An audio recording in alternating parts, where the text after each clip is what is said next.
Chandrayaan-3 deveria ser um triunfo, um símbolo do crescente domínio da Índia na exploração espacial. Ela pousou onde nenhuma outra nação ousou ir, o Polo Sul da Lua, sombrio e antigo. Mas depois que as imagens voltaram, depois que as primeiras análises do solo foram transmitidas à Terra, a celebração começou a desaparecer, substituída por silêncio, depois sussurros e, por fim, um alerta. Isso não é ficção científica. Isso não é teoria da conspiração. Isso é o que acontece quando o rover mais avançado já enviado à Lua descobre um material que desafia a física e algo ainda mais estranho, escondido sobre a superfície. Vamos analisar a descoberta impossível que abalou a comunidade científica global e forçou uma mente ganhadora do Nobel a declarar: não estamos prontos. Quando a Agência Espacial Indiana lançou o Chandrayaan-3, não era apenas mais uma missão lunar. Era uma revanche, um sucessor direto da tentativa de pouso fracassada do Chandrayaan-2 em 2019. Desta vez, tudo deu certo. O módulo de pouso Vikram tocou a superfície com precisão impecável, perto do Polo Sul lunar, uma região permanentemente envolta em sombras, mais fria que Plutão e intocada por qualquer sonda de outra nação. Por que o Polo Sul? Há décadas, essa região era o santo graal da ciência lunar. Varreduras de radar sugeriam gelo de água antigo, minerais raros presos em crateras e talvez indícios de algo mais profundo. Mas ninguém havia ousado pousar ali. O terreno é traiçoeiro, a luz é imprevisível, as temperaturas são fatais. Mas a ISRO conseguiu, e com isso, a Índia entrou para o seleto grupo de nações que dominam o espaço.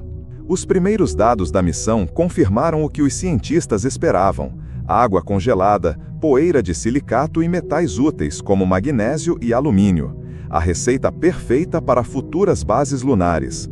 Mas enterrada sob essas manchetes havia uma descoberta mais obscura e perturbadora, uma que nunca chegou à imprensa.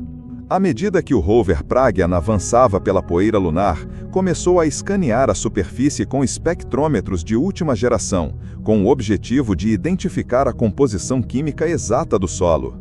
Mas o que ele encontrou deixou os cientistas em estado de incredulidade. Uma substância nunca antes vista em nenhuma amostra conhecida, seja lunar, terrestre ou extraterrestre. Não correspondia a nenhum mineral no banco de dados da Terra. Não refletia a luz como deveria, parecia absorver a radiação eletromagnética e até distorcê-la de maneiras imprevisíveis. Um engenheiro descreveu o material como uma esponja de energia. Michio Kaku chamou-o de uma anomalia aterrorizante. Se essa substância se formou naturalmente, significa que toda a nossa compreensão sobre ciência dos materiais está errada. Se não se formou naturalmente, isso quer dizer que alguém ou algo a colocou lá. Essa descoberta, por si só, já seria suficiente para provocar crises internacionais, mas foi apenas o começo. Depois dos primeiros escaneamentos, a ISRO ativou o radar de penetração de solo do Chandrayaan-3, projetado para olhar abaixo da crosta lunar. O que ele encontrou causou choque no controle da missão. Um imenso vazio subterrâneo, vários metros abaixo das rodas do rover. Mas não era aleatório.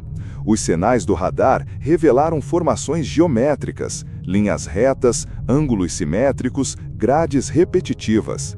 Os primeiros diagramas pareciam mais plantas arquitetônicas do que cavernas naturais. Michio Kaku, após revisar os escaneamentos, descreveu como metálico, organizado, deliberado e provavelmente antigo. Mais perturbador ainda, o vazio era enorme, grande o suficiente para abrigar uma pequena cidade. Então veio o calor.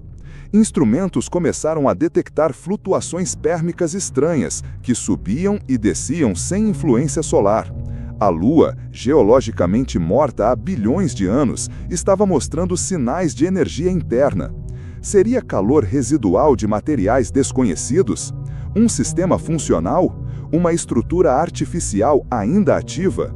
Cientistas começaram a se perguntar: Será que acabamos de descobrir uma base alienígena antiga? Ou pior, uma base humana esquecida?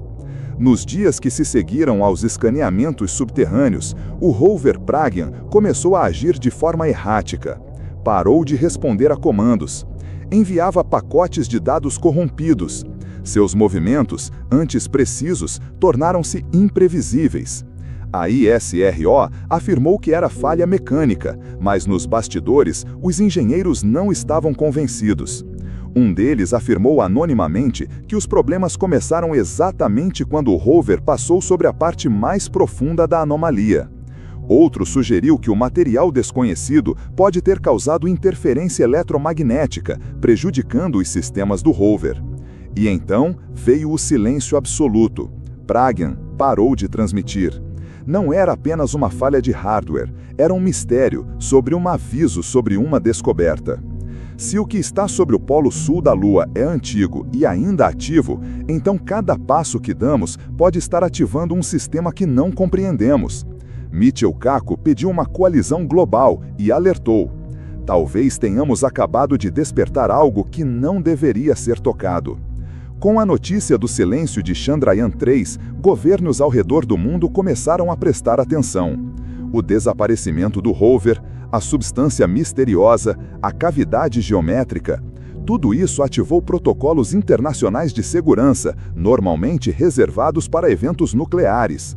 Satélites de alta resolução de agências como NASA, CNSA, China e ESA foram discretamente redirecionados para a zona de pouso. Relatórios vazados indicam que satélites militares americanos captaram uma anomalia eletromagnética inexplicável poucas horas antes de Pragyan parar de funcionar. Funcionários chineses pediram acesso emergencial aos dados brutos da ISRO, temendo que o que foi descoberto possa afetar o equilíbrio eletromagnético da Terra. Reuniões a portas fechadas usaram a palavra contenção. Não era mais uma missão lunar, era uma questão de segurança planetária. Novos dados começaram a surgir, supostamente vazados por informantes da ISRO.